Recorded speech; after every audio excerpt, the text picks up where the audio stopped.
Jean-Marie Souclier, bonjour. Bonjour, Merci d'avoir accepté de participer à notre émission de télé en ligne Brokers TV. c'est un plaisir. Donc, vous êtes le directeur général de la société Sogenial Immobilier, donc un acteur très important du marché de l'immobilier tertiaire en France.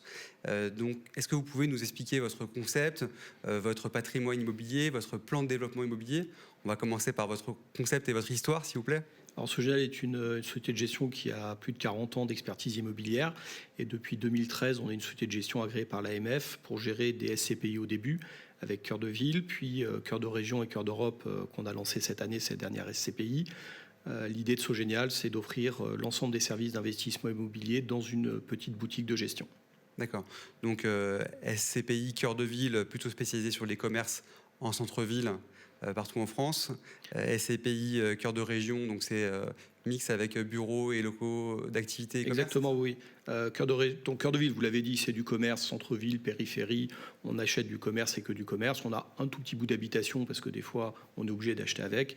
Cœur de Région, ça va être commerce, bureau, activité, plutôt en région française, en étant sur une stratégie de distribution importante puisqu'on distribue du 6,30 et qu'on revalorise de 1,60 par an, ce qui fait 7,90 de performance.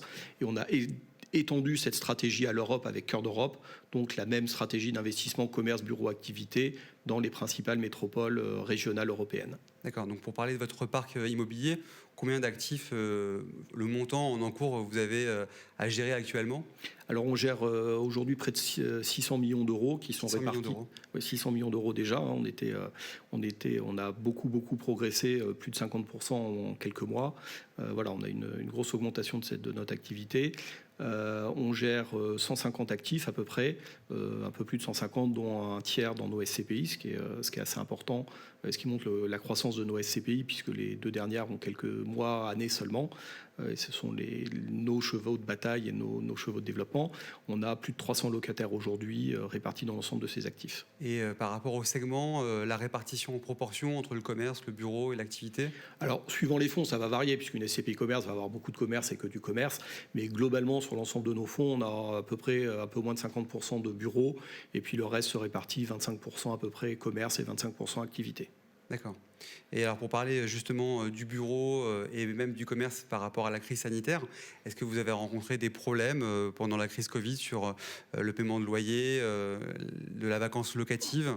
Alors, on avait évidemment tout était fermé pendant une période, hein. Les gens n'avaient pas le droit d'aller au bureau, la plupart des commerces étaient fermés. Donc, sur ceux qui ont eu des problèmes, des vraies chutes d'activité, puisqu'autant du travail de bureau, on peut le faire à distance, autant du commerce, c'est beaucoup plus compliqué pour beaucoup de choses. Un institut de beauté, on en a un, il ne peut pas faire ses services à distance, il ne peut pas faire du soin à distance. Donc, on a accompagné nos locataires, mais ça a été vraiment ponctuel, ça a été un accompagnement sur mesure. C'est l'avantage d'une structure plus petite qui est vraiment proche de ses locataires.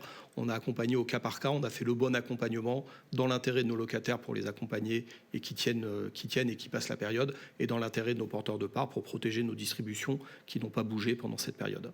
D'accord. Donc pas trop de sujets de vacances locatives que nous, Réseau Broker ou d'autres cabinets, on pourrait vous aider à commercialiser? Alors, on a toujours un peu de vacances, elle n'est pas forcément liée à ça finalement. Là, il y en a toujours un petit peu parce que c'est la vie d'un fonds immobilier, d'avoir des locataires qui s'en vont, des locataires qui reviennent, des fois il y en a un qui fait faillite. C'est la vie de l'activité française, c'est la vie de la société, c'est la vie du business. Par contre, on a aussi une stratégie des fois d'acheter des locaux avec de la vacance en se disant on achète loué à 80%, à 70%, et on va remplir ces locaux pour créer de la valeur. Et là, évidemment, on aime bien être accompagné par des acteurs comme vous. D'accord, très bien. Alors justement, par rapport à votre stratégie d'investissement, est-ce que vous pouvez la détailler sur voilà, le projet de montant d'encours à investir en 2022, sur la classe d'actifs ou les classes d'actifs où vous allez investir principalement, les secteurs géographiques? Alors en classe d'actifs, on va rester sur nos fondamentaux, commerce, bureau, activité. En France, et puis comme je l'ai dit, on a une SCPI européenne et des fonds à l'étranger, puisqu'on gère même un fonds au Luxembourg, un fonds luxembourgeois. Et on va investir donc France, Belgique, Portugal, Espagne. Ça va être nos 4 pays principaux d'investissement aujourd'hui. Commerce, bureau, activité, sur des montants de 500 000 euros pour les plus petits actifs, surtout commerce sur ces actifs-là, jusqu'à 10-15 millions d'euros pour des actifs d'activité et de bureau, voire des gros actifs de commerce. D'accord, donc 500 000 euros, le ticket il est assez bas.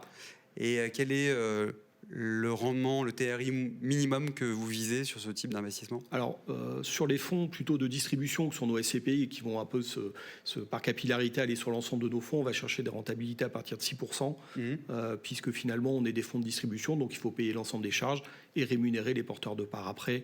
Et en dessous de ce taux-là, ça devient compliqué, même si de temps en temps, on le fait pour des beaux actifs, où on sait qu'il y a de la création de valeur ou de la pérennité, on essaye quand même de ne pas descendre en dessous. D'accord. Donc j'imagine pas trop de mal à collecter, puisque vous avez des rendements qui s'approchent en moyenne de 5,5%, c'est ce que vous redistribuez, c'est ça? On a même des rendements supérieurs, puisque notre SCPI commerce rapporte du 5,3% par an. Notre SCPI cœur de région, qui est notre fer de lance, rapporte du 6,30, et on revalorise les parts de 1,60 par an, ce qui fait 7,90 de performance annuelle. Et on est parti sur notre SCPI cœur d'Europe avec une distribution de 5% net de fiscalité étrangère. Donc les impôts sont payés à l'étranger, et c'est un revenu net pour le porteur de parts. Il n'a plus d'impôts à payer en France. D'accord.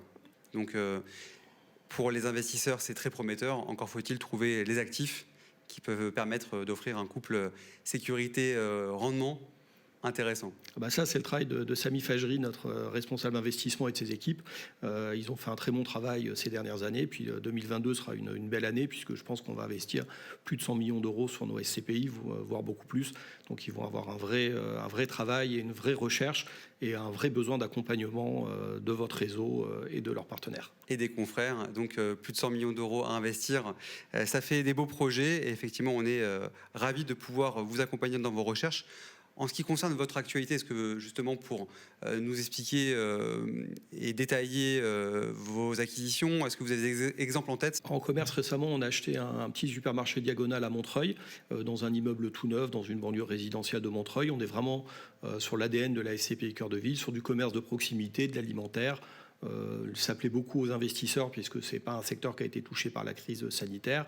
Ça plaît aux habitants des quartiers, parce qu'ils ont besoin d'un ancrage de commerce de ce genre. Et nous, on a un bel actif en portefeuille pour nos porteurs de parts. Et en ce qui concerne les bureaux, peut-être en région, vous avez fait une acquisition? Au bureau, on investit beaucoup en région, parce que Paris, les rendements ne sont pas assez intéressants et on n'a pas la capacité à créer de la valeur, il faut beaucoup trop d'investissement. Mais en région, par exemple, on a acheté récemment un actif à Saint-Herblain, on a 1700 mètres carrés, dont 1200 de bureaux, le reste en stockage activité.